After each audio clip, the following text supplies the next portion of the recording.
Have you ever felt like your English has just hit a wall? You study, you practice, but you just don't seem to get any better? Well, today, we're diving into Julian Northbrook's book, Master English Fast. It's a guide designed to help you smash right through that intermediate plateau and finally achieve real fluency. Okay, so the author does not mess around. Right from the start, this quote sets the tone. If you're looking for a magic pill or an easy fix, this isn't it. The whole idea here is that the path to fluency takes focused, dedicated work, and that's the philosophy we're going to unpack.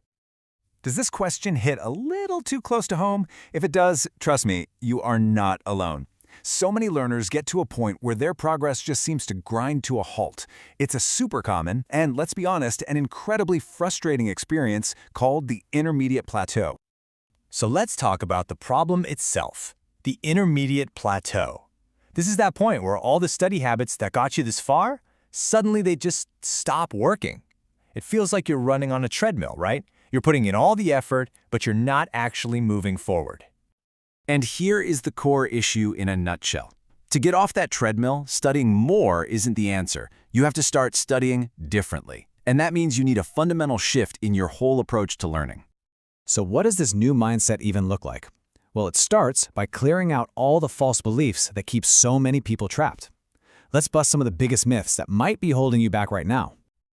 Okay, first up, the biggest myth of all, the immersion fantasy. This is that belief that if you could just pack your bags and move to the US or the UK, you'd magically absorb the language. But as we're about to see, where you live isn't the silver bullet you think it is. The book shares this really powerful story about a woman named Penny. She lived in the UK for over a decade, was married to a native speaker, and yet her English completely stagnated. Her story proves a critical point. Just being there isn't enough. Improvement only comes from active, conscious effort, not just being around the language. All right, next up on our myth-busting list is the idea of passive learning. The belief that you can just absorb English by having the TV or a podcast on in the background. Sorry to say, but that's a recipe for staying exactly where you are. Think about it like a workout. Passive listening, that's like a bodybuilder trying to get stronger by lifting a 1 kilogram weight. It's just way too easy, so nothing happens. Your brain just tunes it out. Real improvement, real growth, that comes from an active mental workout, an intense effort that actually forces your brain to grow stronger. Okay, so if the old methods don't work, what's the first real step forward? Well, it's not about what you study, it's about why. Before you pick up any book or app, you have to find your personal reason for learning, your why. The book uses this great analogy. Imagine two rowing teams. Team A has Olympic athletes in a super high-tech boat, and they are rowing incredibly fast, but in the completely wrong direction. Team B has two average people in a leaky little boat moving really slowly, but they're headed straight for the destination. So who gets there first? It's a no-brainer. Your direction, your why, is so much more important than your speed. And this leads to a really crucial insight. You don't just become fluent in English. That's not really a thing. Fluency isn't one giant goal. Instead, you become fluent in specific topics that actually matter to you. Your job, your hobbies, your passions. This is what the author calls topic-specific fluency. So this is the question you have to ask yourself. What do you really want to do with English? Is it to lead a business meeting? To discuss art? Maybe just tell jokes with your friends? Whatever your specific goal is, that's your compass. It tells you exactly which direction to start rowing in. So once you have your why, your direction is set. Now we can shift from the why to the how.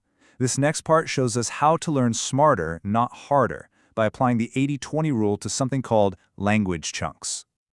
You've probably heard of the 80-20 rule before, right? The Pareto principle? It basically says that 80% of your results come from just 20% of your effort. And guess what? This applies perfectly to learning a language. A tiny fraction of English words and phrases are used the vast majority of the time. And hey, this isn't just a theory. Look at this. Here's the proof. An analysis of a real hour-long conversation found that just 20% of the unique words made up 76% of everything that was said. This is a total game changer. It means you don't have to learn everything. You just need to focus on that vital 20%.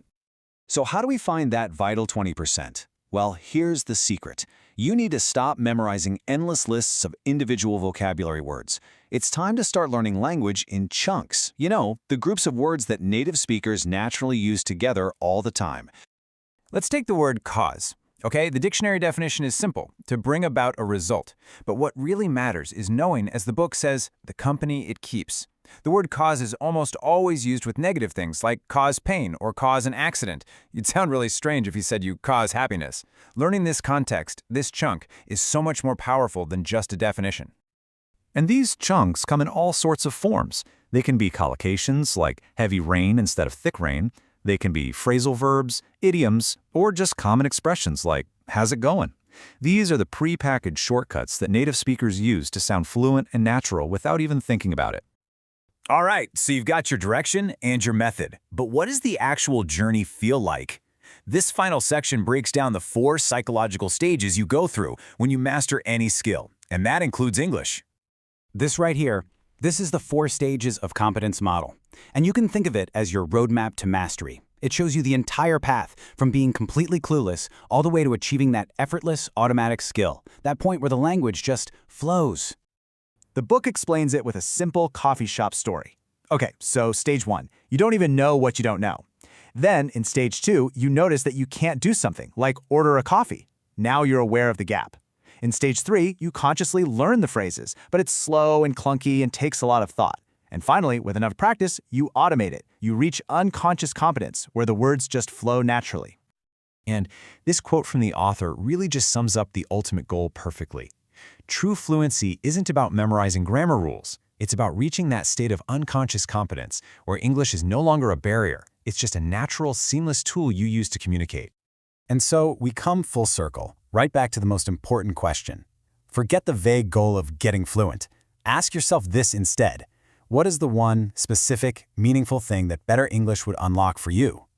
Answering that question, that's your compass. That is your why, and it's the real key to mastering English.